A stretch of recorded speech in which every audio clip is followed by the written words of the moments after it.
Hello everyone, I am Akhil Rajatram. Welcome to today's daily news analysis.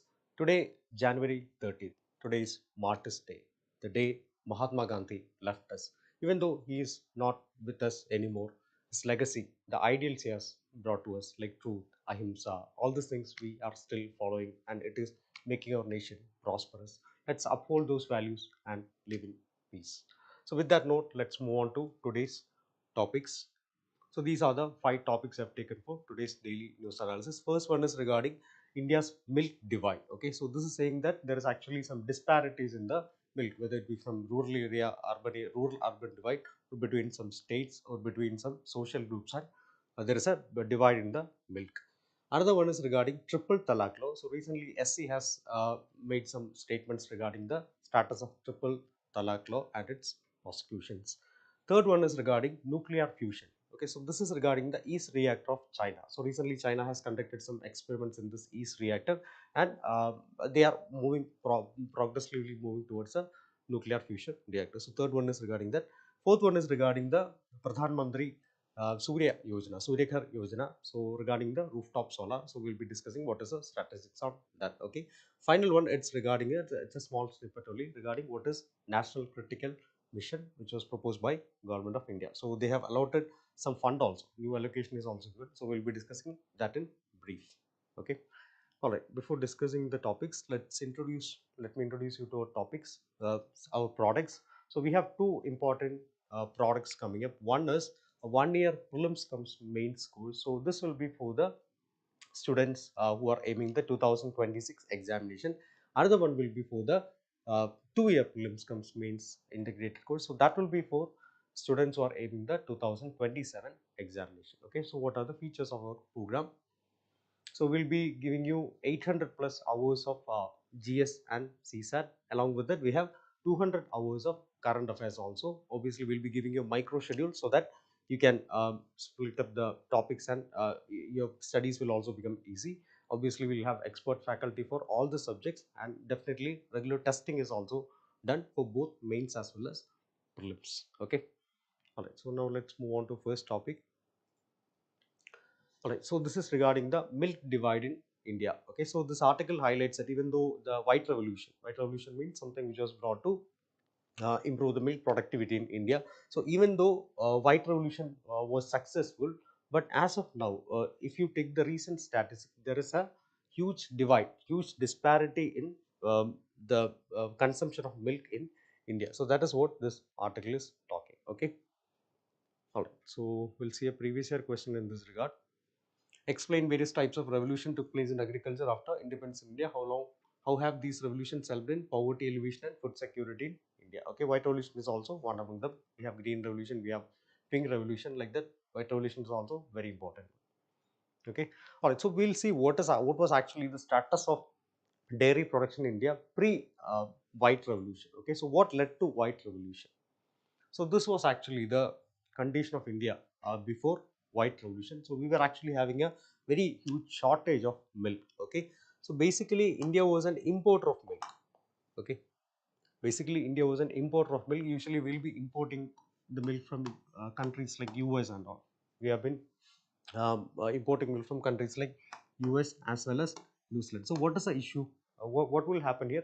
For example, if you are an importer country, we have to rely on them only. If something happens in US or if something is happening in New Zealand, means again that will be affecting the quantity of milk we'll be receiving. And obviously, milk will become expensive also. Okay, so that reliance, we are over reliant on these countries like US as well as New Zealand. Okay, another one is inefficient supply chains. Inefficient supply chain. So what do you mean by supply chain? Supply chain means the distribution network was very poorly organized. For example, transportation, whether it be storage, everything was very poorly organized. Even though we are producing milk also, it was not reaching the customers. So the milk after reaching there, definitely it will get spoiled. So these kind of issues were also happening.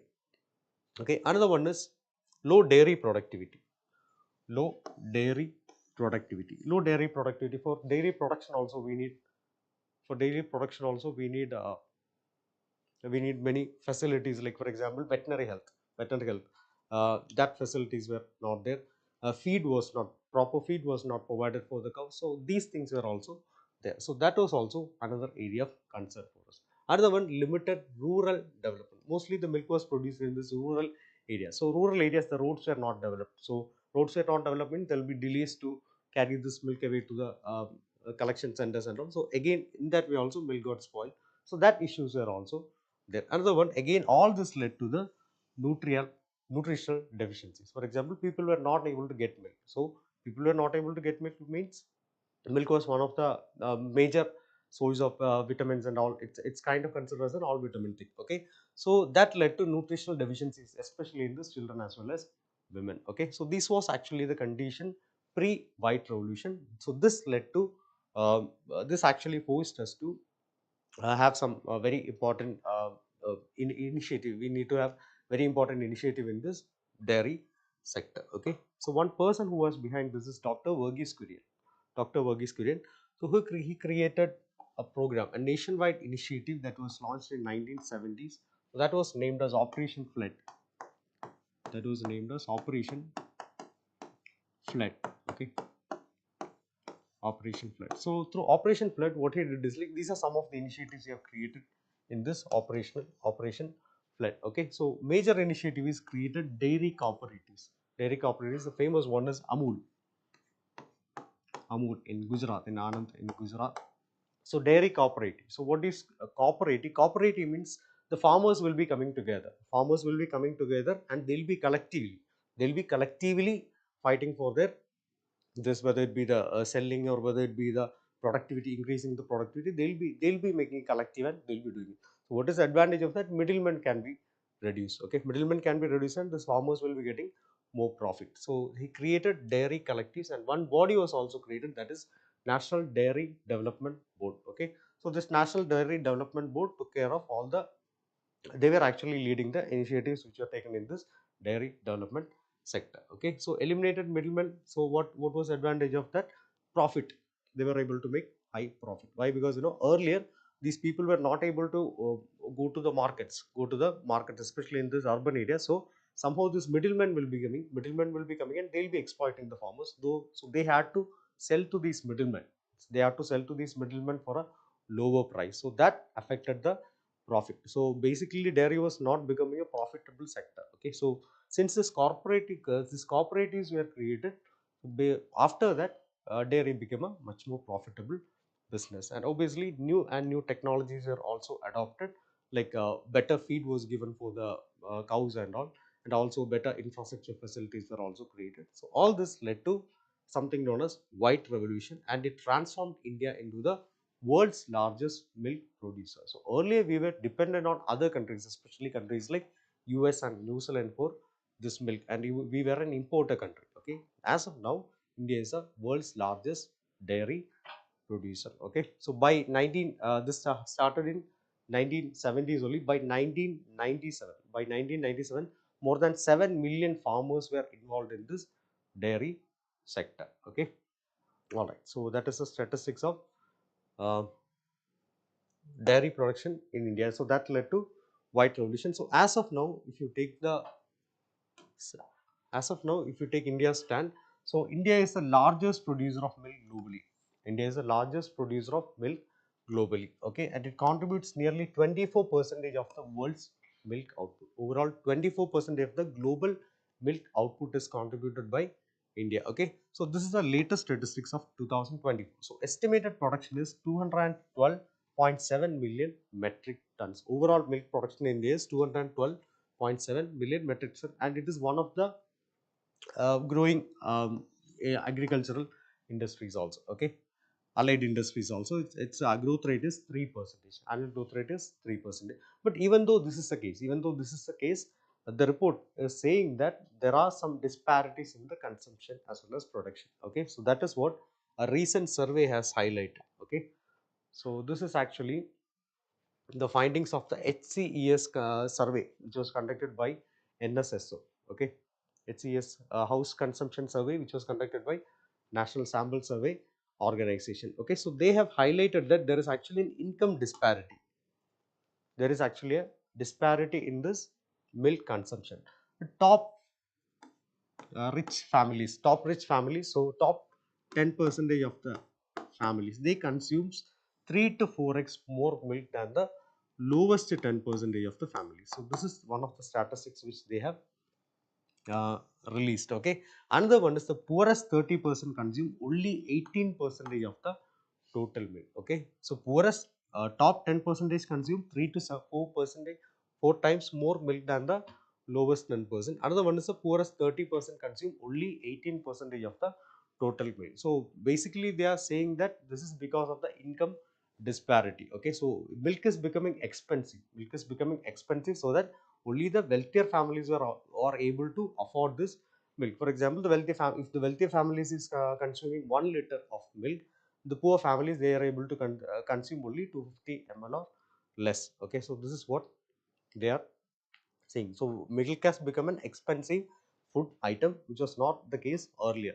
Okay, all right. Another one is the urban rural comparison. Okay, urban households consume 30% more milk than the rural. Even though the milk production and all, it is much more there in this rural areas, urban households consume 30% more milk. Again, this is also due to this reason only, income reason only. Why? Because urban households are much more, there is a assumption that urban households are much more having much more income than the rural areas. Okay, so that is seen in the states also. For example, northern states, their consumption is like somewhere between 333 gram to 421 gram per day. Okay, per day. So these states will be including like states like Rajasthan, Punjab, Haryana. Okay, states like Rajasthan, Haryana, Punjab. So basically these are little rich states.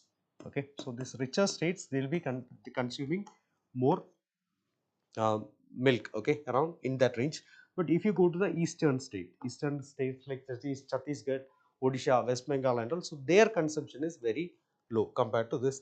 That ranges from 75 gram to 171 gram per day. So this is actually the consumption in the eastern states. Okay, so this disparity is also seen. Okay, so this is what the survey is highlighting. So basically from all these things we can summarize that people with more income, or people or regions with more income, they are consuming more milk. So in conclusion, we can say that milk is becoming an expensive item and it is becoming less affordable to the poor people. Okay, so this is the thing. And also there are disparities in the social sector also. For example, scheduled tribe households consume 4 liters less milk per capita compared to the general public, people in the general category. So this is one of the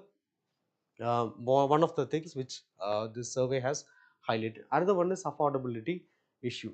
See, there is actually a recommendation like every household should be consuming at least 300 gram, gram of milk daily. Okay, so if every family has to consume at least 300 gram of milk daily, means 70% of the households would need to spend 10 to 30% of their monthly income just on milk. Okay, 70% of the 70% of the family has to spend at least 10 to 30%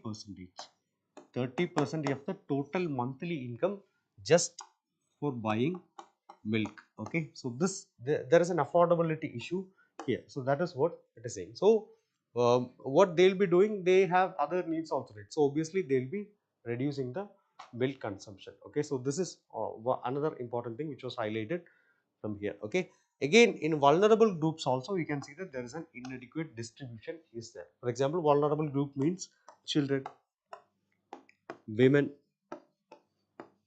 old age people, children, women, old age people. So here also there is actually a disparity. Okay, so again this can also lead to many other issues like stunted growth, even weakened immunity among these people. So the lower milk consumption is one of the reasons for that. So that is what the survey is highlighting. Okay, so we can link this to the malnutrition also. Okay, so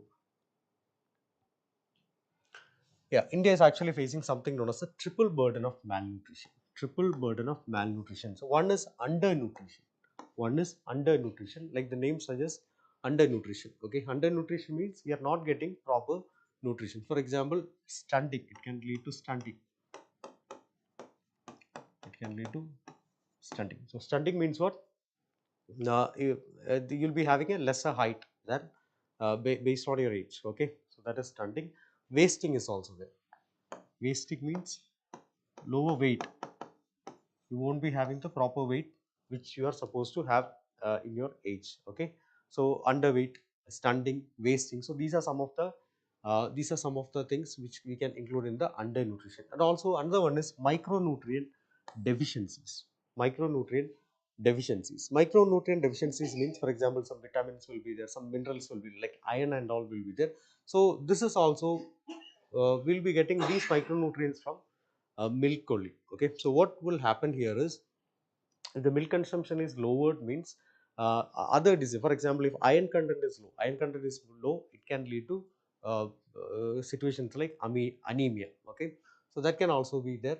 So we have to address that also. Micronutrient deficiency also we have to address. And another important thing is overnutrition, especially seen in areas like urban areas. We can see this overnutrition.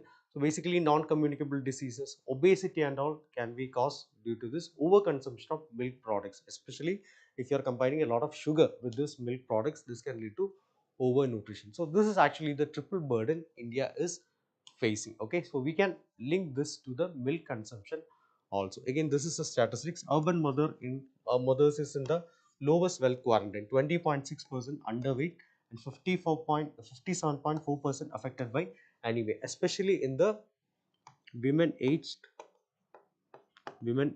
15 to 49. Especially this is seen in women aged 15 to 49 years. Okay, all right. So these are some of the health concerns we have. So government has brought in some initiative in this regard. One is Pradhan Mantri Poshan Shakti Nirman. Pradhan Mantri Poshan Shakti Nirman. So this is basically to provide some nutritious meal to school children. Okay, nutritious meal to school children. School children. So nutritious mean to school children means obviously milk will also be a major component, but here also disparities, and not in every state in the milk is part of the portion uh, abhiyan. Okay. Another one is the integrated child development service, or ICDS. So basically again this is also something to address the nutrition problem only. So this is catering to the pregnant and lactating women. Pregnant and lactating women. Okay, here also milk is a major component. Okay, milk is something which is providing nutrition. So milk is a major component in this ICDS programs also. Other than this, so these are the national level programs. So other than this, states are also having their own programs, especially this rich states and all. What they'll be doing is they'll be definitely adding milk as a component in their nutrition programs. Okay, again there is also a disparity, because richer states will be in a position to add milk in their nutrition programs, but poorer states, one thing which they'll be avoiding is they'll be removing milk from their programs. Okay, all right. So let's summarize the challenges which we have already discussed and which were highlighted by this report. One is the affordability barrier. So affordability barrier means milk is becoming expensive. Milk is becoming expensive due to various reasons. Even though we are the largest producer of milk globally, milk is becoming expensive for the population of India. Again, here also we can have regional disparities. Regional disparity means northern states and eastern states. If you take northern states and all, it will be like they will be above the consumption rate. For example, if 300 is the recommended consumption rate, they are in the 300 plus category. Okay, if you go to this eastern state, then you can see that it's somewhere around 75 to 170 only. That's much or maybe even half, or maybe even less than half of the required limit. And also social disparities are also there. For example, vulnerable sections of the society, like women, children and all, and also uh, uh, within the caste also, like SCs, STs and all, their milk consumption is also very low. Okay, another important thing is market inefficiency, like transportation, storage, infrastructure. So in these areas also, we are still uh, we have not still reached that proper level. And again, this is also very important thing. some states, while some states are able to provide milk as a very important part of their nutrition component, some states are, due to financial constraints, some state has to back out of that particular initiative. So these are the challenges which we are facing in this regard. Okay, so there is a, in UK there was actually a very popular program known as UK's Change for Life Sugar Swaps. Change for Life Sugar Swap. Basically, this is to address this overnutrition challenges. Okay, again in this article, this particular term is also there in this article. So here, what they were actually focusing is, they were focusing on reducing the sugar. Okay, they were focusing on reducing the sugar. For example, sugar is a major component which causes obesity as well as tooth decay, and also this non NCDs also. Okay, so we have to cut down this sugar. So that's what this UK's Change for Life Sugars Up program is all about. Okay, what they did is, like, they did something known as a simple swaps. Simple swaps in the sense, for example, instead of using this candies, we can swap it with fruits. We can swap it with fruits. There will be high sugar content, sodas will be there. Instead of this, we can go to juices, healthy juices. So like that way, finding alternatives for the existing sugar products. So that is what they were supposed to do. Okay, and here the target was both children as well as adults. It start from it's actually life cycle approach, starting from all levels of the, covering all levels of the life. Okay, and basically this was a success. And many other countries were also got inspired from this, and they adopted similar initiatives. Okay, all right. So what we can do to this, so one we can do is expand the milk access and nutrition programs. States, especially all states, have to do this mandatorily. Milk has to be a part of this nutrition program irrespective of the state's financial status. Center should also be supporting them.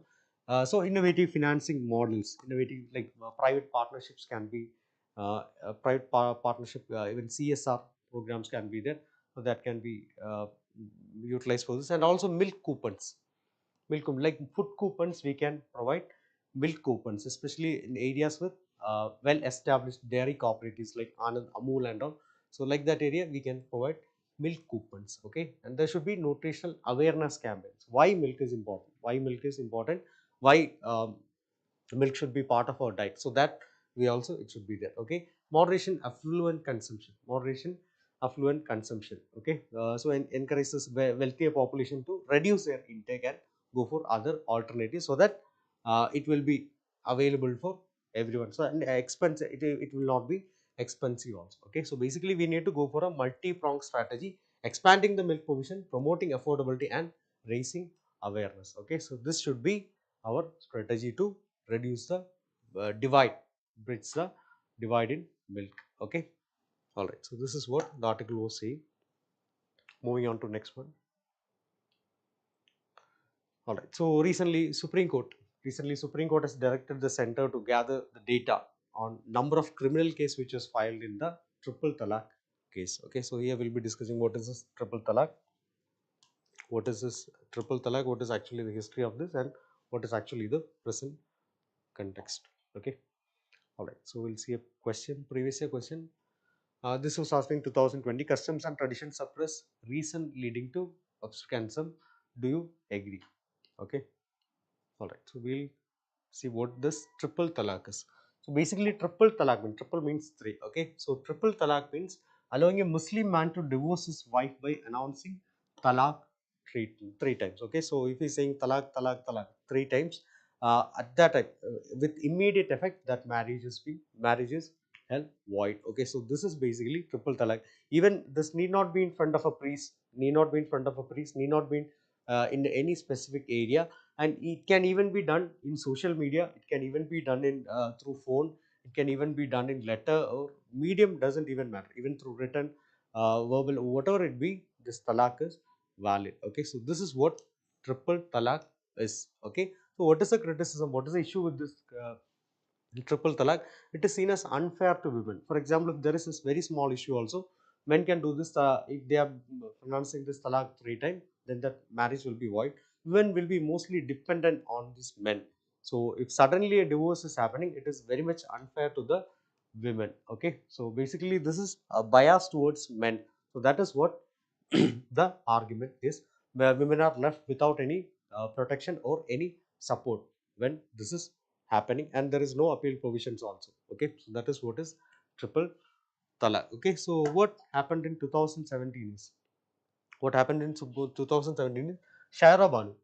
Shaira Banu was divorced using this triple talaq. Okay, so she challenged this practice. She went to court and she challenged this practice, saying that this is unconstitutional. This is unconstitutional, and this is infringing her fundamental rights, especially the fundamental rights of equality and Article 21 also, right to dignity or life and liberty also. Okay, so that is what Shaira Banu has challenged. So that's how Shaira Banu was challenged in the court. And what the court did is, court declared triple talaq as unconstitutional. In a 3-2 majority, the court declared this triple talaq will be unconstitutional, and uh, uh, everything, the triple talaq will be henceforth will be legally void. Okay, so this is what the court said. Okay, so it was a very significant judgment from the court. Okay, so after that, what the government did is, the government enacted a law, that is Muslim Women Protection of Rights on Marriage Act in 2019. Okay, so we inspired from this judgment and all, they created a law, Muslim Women Protection of Rights on Marriage Act 2019. So what they did is, they criminalized triple talaq. They criminalize triple talaq. Okay, so here the Supreme Court already said that this is legally void. Okay, legally void. So what the court did is, like, they criminalize the triple talaq. Okay, and it can even it can even um, attract penalties or up to 3 years of imprisonment. Up to 3 years of up to 3 years of imprisonment can be given if triple talaq happens. So purpose is to protect the Muslim women from sudden divorces and abandonment. Okay, so basically this gives a protection towards Muslim women against a abrupt divorce practices. Okay, some of the important provisions are, bail can only be granted if the wife is consenting. Okay, if the person want bail, then based on the wife's consent only, he will be given a bail. Okay, all right. So women were also having other protections, like the complaint can be filed. Usually, in some cases and all, the complaint, some provisions will be like, complaint can only be filed by the person who is affected. But here it is not the case. Complaint can be filed either by the person affected, that is a woman, or maybe her close relatives also. Okay, so that is also there, and also she'll be entitled to child custody as well as maintenance also. Okay, child custody as well as maintenance will also be entitled during this process. Okay, so that is a major provisions of this. Yeah, that is a major provision of this Muslim Women Protection of Rights Act 2019. Okay, all right. So what happened recently, the Supreme Court has inquired that the sender has to provide data on the FIRs and charge sheet files under the 2019, the act which we have discussed. Okay, and also Supreme Court has questioned that the criminalization of the process that no longer holds legal effect. Okay, Supreme Court said that triple talaq is something which is legally void. Okay, so they questioned that the criminalization of process that is no longer having a legal. So this religious groups also said that this law is something which is being enacted in their religious practices, that is also not fair. Okay, so these are the two arguments there. Okay, one from the government as well as the what the Supreme Court has, what is the government stand, and what is the opposition towards that. Okay, all right, moving towards another important topic, the promise of nuclear fusion. Again, this was from the Indian Express. Okay, so recently China, they conducted a nuclear fusion experiment, that is in the east, China's east reactor. Okay, China's east reactor. So they were kind of able to prolong this nuclear reaction for more than 1,000 seconds. Okay, so that is, they were able to sustain this nuclear reaction for more than 1,000 seconds. Okay, so that's something which is seen as an advancement in this nuclear fusion reactor technology. Okay, so we'll be discussing what is this nuclear fusion, some important terms related to nuclear fusion, and this China, what is the present context. Okay, coming in the science and tech part of UPSC syllabus. We will see a previous year question in this regard. Previous year question: India is an important member of this international thermonuclear experiment. If this experiment succeeds, what is the immediate advantage for India? Okay, so we'll have to select from this. All right, so some basic science. Basic science, the smallest component in every matter is an atom. Smallest component in every matter. If you zoom it, the final, the smallest component which we can reach is a atom. So in these atoms, they again further there are nucleuses are there. Okay, nucleus are there. So any reaction that is happening in this nuclear level, that in this nucleus level, that is known as a nuclear reaction. Okay, so we have two important types of nuclear reaction. One is the fission. One is fission. One is fission. Fission means what? One bigger molecule will be there. One bigger molecule. For example, if this is uranium 235. One bigger molecule will be there.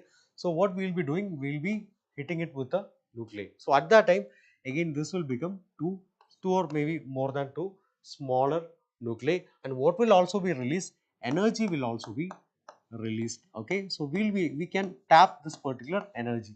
Okay, so we can tap this particular energy and we can use it for our purpose. So this is the basic principle behind nuclear fission. Once bigger molecule will be there, so that will be hit by a neutron, and after that we will be getting two other molecules, and energy will also be released. Okay, so this is nuclear fission. Another one is nuclear fusion. Another one is nuclear fission, again the opposite of this. Here two small molecules will be, two or maybe more small molecules will be there. So that will combine together. That will combine together, and again a larger molecule will be formed. Okay, two or more smaller molecules will combine together, and again a larger molecule will be formed. Again here also energy is released. Okay, here also energy is released. Okay, so basically what we want energy, whether it be from nuclear fission or whether it be from nuclear fusion. Basically we want energy. Okay, so that is the purpose of this nuclear reaction, to get the energy out of it. Okay, so we already have many reactors, we already have many nuclear reactors are there, and more everything is based on this nuclear fission only. Okay, nuclear fission only. We don't have any nuclear fusion reactors as of now. Experiments are just going on only. So why there are many advantages of this fusion, there are many advantages of this fusion, but still there are many challenges also that is inhibiting us to go with this nuclear fusion and rely on only this nuclear fission. Okay, so why nuclear fusion is much better than this? Okay, one thing, it is having a very high energy output. Very high energy output. It is said that it is about 7 to 8 times 7 to 8 times more energy output will be getting from fusion reaction. Okay, from fusion reaction the energy output will be much higher. Okay, another one is abundant fuel supply. Abundant fuel supply for nuclear fission reactions and all, mostly the fuel will be uranium 235, plutonium and all. So this is little hard to get, thorium and all. This is little hard to get and expensive also. But if you want to go with a nuclear fusion reaction, mostly it will be deuterium or tritium. Deuterium and tritium is actually isotopes of hydrogen only. Okay, that is not something which is difficult to get. Okay, so that's easy to get only. So there is an abundant fuel supply. Abundant fuel supply if you want to go with nuclear fusion. Another one is no long-lived nuclear waste is there. Okay, uranium 235 or plutonium means there will be a nuclear waste will be there. Radioactive waste will be there. Okay, here that the radioactive waste won't be there. So that is also another thing. No risk of meltdown. We have many issues. Happened like Chernobyl in Ukraine, even Japan. So many cases of meltdown of this nuclear reactors happened, and it is kind of risky to human health also. Okay, and also environment also. So in nuclear fusion there is no risk of this meltdown. Okay, and obviously no greenhouse gas emission is also there in this nuclear fusion. So basically thermal pollution is not there, and also radioactive waste is also not there, and obviously it is more efficient. Why? Because it will be giving higher energy input with less waste. Higher energy input, less waste. So obviously it will be more efficient. But there are many challenges. There are many challenges in realizing this nuclear fusion reactors. Okay, so for that we'll see how this fusion is working. What are the conditions which are required for this fusion? For fusion to occur, atoms must be forced together under extreme temperature and pressure. Extreme temperature and pressure means you can see the temperature here exceeding 150 million degree Celsius, exceeding 150 million degrees Celsius. So where we can actually find this kind of temperature? That is found only in sun or maybe that kind of celestial bodies only. So some this kind of temperatures which is only which we can do only in the sun, how will we able to uh, replicate the same in earth? So that is a major challenge. The pressure is also very high. The pressure is also very high, and also the fusion fuel that must be converted into an ultra hot ionized state, that is plasma.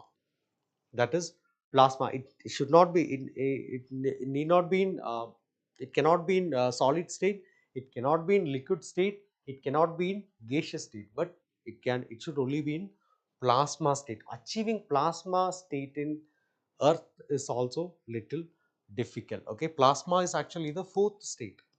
Plasma is actually the fourth state of matter. So achieving this is also very much difficult. Okay, so that is a major issue. So that is why usually this fusion reactors and all, they are often monitored as artificial sun, because that kind of situations we have, that kind of conditions we have to create. Okay, so it's really difficult. This cannot be done under the normal circumstances. For that we need to rely on other uh, technological advancement. So mostly these things has to be done in a magnetic confinement only. Has to be done in a magnetic confinement only. Okay. Yeah, it has to be done in a magnetic confinement only. So basically it's a controlled environment. Magnetic confinement in a controlled environment. So there only we'll be able to sustain this plasma. Okay. So like this you need some sort of setup should be there. So that is known as tokamak. That is known as tokamak. It's a donut shaped experimental reactor. Okay. So basically here we'll be able to sustain the plasma. We'll be able to sustain the plasma in this tokamak. Okay, so tokamak confine and sustain high temperature plasma using powerful magnetic field. Imagine if this is going out, it will be very disastrous. Okay, so we need that kind of a magnetic field to sustain this plasma in here. Okay, and one of the most ambitious tokamak project, that is International Thermonuclear Experimental Reactor. International Thermonuclear Experimental Reactor. So this is basically situated in France, but this is not an initiative of France alone. Many other countries are also involved in this. We'll see that. Okay, so yeah, this was established in 2006, and the target was 500 megawatt of fusion energy output by 2039. Okay, we'll be able to do this. So 35 countries are actually part of it. India is part of it, China is part of it, and major countries like Japan, US, EU, and everyone is part of it. And the cost which has been outlaid for this is 22 billion. 22 billion. So basically this is the largest, this is actually the largest nuclear fusion project in the world with 22 billion dollar outlay. Okay, so what is India's contribution? India will be supplying the superconducting magnets, cryogenics and cooling system, and plasma reactor. So every country has their own contribution. Whichever area they are leading, they will be contributing in that way. Okay, so that is India's contribution to this tokamak. So now let's see what does China do. Okay, in 2006 itself, China also started something like the East Reactor, Experimental Advanced Superconducting Tokamak. Okay, so this is China's early project. So that was not France's only project. That was a international collaboration which includes China also. So this is a private project which is launched by China only. So what is what they want to do? Again, they want to make a fusion reactor only to replicate the process of nuclear fusion that powers a sun. Okay, so that kind of conditions they want to achieve here. So that is it. So what happened last year was in 2023. I told you, right, plasma has to be confined, and it has to be sustained for prolonged time. Okay, so in 2023 they were able to confine it for 400 seconds.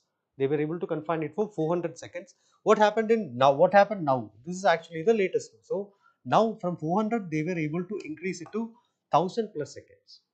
From 400 they were able to increase it to 1000 plus seconds. That is 70 minutes in a steady state confinement. Okay. So once they reach the levels in which we will be able to produce the energy, and we will be able to confine it for maybe sustain for prolonged time, then we can say that this project is a success. Whether it be the other project or whether it be this project, both of them are in the experimental stage only. Okay, China has given more progress than the other IT year. Okay, so this is the news. So what is the significance? We'll be able to get a the more prolonged plasma confinement. So obviously it will be a critical step towards developing a commercial fusion reactor. Okay, so advances a global fusion research and prioritize to revolution energy production. So once this is happening means even with one or two nuclear fusion reactors itself we can power the entire world. Why? Because we are replicating the things which are happening only in the sun. Okay, so that is why we can even power the entire globe using few nuclear fusion reactors. Okay, all right, moving on to a small snippet. So cabinet approves critical minerals mission with 16,300 crore outlay. Okay. All right. So here we'll be discussing what is this um, critical mission, national critical mission, and what are this critical minerals. We have already done a video regarding this critical mission. So the link will be posted in the chat box. What is this critical minerals? And China had some ambitious program regarding that. So we have already done a daily news analysis video on that. So the link will be posted in the comment box. Okay. All right. So what are critical minerals? I'll give you a brief overview regarding this. So critical minerals are those minerals which are essential for the economic development and national security of the country. Either it can be economic development or national security. It should be vital. For example, take the case of lithium. Now we are actually depending on a lot of lithium. Okay. So if once lithium will be in short of lithium means that will be a major issue. Okay, so every country will be having their own individual requirements will be there. India's requirement won't be same as China's requirement. It won't be same as Japan's requirement. So every country will be listing their own critical, they'll be having their own critical minerals list will be there. So in India, the body which is the ministry which is dealing with the critical minerals is Ministry of Mines. Okay, so Ministry of Mines. So in 2023 they have come up with a new law and all. Okay, and in India's critical minerals, we are very much dependent on China. Very much dependent on China. So problem is, if China is somehow blocking any of these critical minerals, then we will not be, our economy will be affected, and even our national security can be affected. So these are the major issues which India is facing. And one of the major component of this critical minerals is rare earth elements. So RRE or rare earth elements. Okay, rare earth elements. So we are, what we are actually looking for now is we are going for something like mineral diplomacy. So instead of just relying on one or two countries for a particular mineral, we are looking for more countries. We are taking into consideration more countries in this. Okay, all right. So this is actually the national critical mission. So this was launched to create a resilient value chain for critical minerals. So financial allocation, it is 34,300 crore that was allocated for this critical. So what is the purpose of this? We need to explore. We need to explore the areas in which the critical minerals are there. More mining things should be there. Processing this and even recycling. In some of the older electronics and all, some critical minerals will be there. So maybe we can extract that from the older electronics and we can reuse it. Then that is also major thing. And even domestic exploration is also very much important. If we have our own source of critical minerals, obviously our reliance on other countries will be lesser. Okay, so and again another component is also that it encourages Indian companies to acquire critical mineral assets globally. Okay, that is a boost towards India's private sector also. That is national critical mineral mission. Okay, moving on to next topic. Okay, so this is regarding the PM Surya Ghar Muft Bijli scheme. Okay, so it has been 1 year since this project, this scheme has been launched, and it has observed that only 8.5 lakh households, 8.5 lakh households. So that is just 8.5% of the target. We already had a target So it has reached only 8.5% of the target. Okay. All right. So question regarding this, with reference to Indian Renewable Energy Development Agency, which of the following statements are correct? Okay. Solar. This is regarding solar. So questions like that can come for your examination. All right. So regarding this scheme, Pradhan Mantri Surya Ghar Muft Bijli Yojana, it was launched in 2024. The nodal ministry is Ministry of New and Renewable Energy. Okay, so what is the aim of this? To help provide free low cost electricity to 1 crore households up to 300 units of electricity per month by installation of rooftop solar. Okay, so there are some eligibility criteria for this, to be able to uh, uh, if you want to be part of this yojana, then there are some eligibility criteria are there. Okay, so what was our target? 1 crore solar rooftop installations by March 2027. Are we able to achieve that? No, we were able to cover only 8.5% of this 1 crore target. So what is the financial outlay? It is a 75,021 crore. Okay, it's a centrally sponsored scheme, and its financial outlay was 75,021 crore. Okay. All right. So what is actually the eligibility criteria to be part of this thing? Okay. So this is given for households only. Okay. So basically, if your household, it is of an Indian citizen, you have to be an Indian citizen. Okay. The household has to be an Indian citizen, and also it should be a owned house. It should be a owned house, not a rental house, but it should be a owned house, which should be having areas, which should be having a area where this rooftop solar panels can be installed. Okay, not in every roof we can install the solar panels, it will be difficult, but this should be having a proper suitable area for installing the solar panels. Okay, and also they should not have availed any other subsidy for solar panels. There are even state subsidies are also there, other subsidies are also there, so that should not be there. Only this, that should be subsidy which you will be getting should only be from this PM Surya Ghar Mufti Bijli Yojana, and a valid electricity connection should also be there. Okay, so this is the eligibility criteria. Now let's see what are the features of this particular scheme. Okay. All right. So the features is apply for a subsidy via the national portal. So there is actually a national portal. So it's a completely online process. You have to apply. You have to apply. You have to upload your documents. Uh, uh, you have to declare that you are having a valid electricity connection. With all these things, you have to apply. So they'll be scrutinizing it. They'll be scrutinizing your application, and they'll be giving you the subsidy amount. Okay. So after that, what you have to do? You have to choose a render. You have to choose a vendor for this rooftop solar. Okay, it can be anyone, it's up to you only. Many solar vendors are there, private parties are there, so you can choose your own particular vendor. So this, and you will also be given collateral free low interest loans for this rooftop solar systems up to 3 kilowatt, but if it's more than 3 kilowatt, you are not eligible for this. Okay, another important component is model solar villages will be there in every district. In every district there will be model solar villages will be there. So that is to promote this rooftop solar. Okay, and also incentives will be given for urban local bodies and Panchayat Raj institutions for promoting this solar. Okay, again payment security for this payment security will also be given. Okay, uh, for RESCO models and funding for innovative rooftop solar projects. Next, what are the key outcomes? One is definitely household savings will be there. Household savings will be there? Electricity charges will be reduced. There will be zero to less electricity charges will be there, and also income generation. How it can be income generation? For example, if you are generating more than what you have required, then you can sell it to your uh, discoms. You can sell it to your discoms, and you will be getting an income for that. Okay, so that is also there, and indirectly job creation is also there, and also private sector is also getting promoted through this. For example, more people are coming to the solar vendor business. Okay, and also more people are involved in the solar installation, and also indirectly job creation is also happening in this part. Okay, and also we have something known as a Panchamrit goals is also there. Okay, Panchamrit goals, that is India's commitment to the climate goals. India's commitment to the climate goals. Paris Agreement, we have Paris Agreement goals, sir.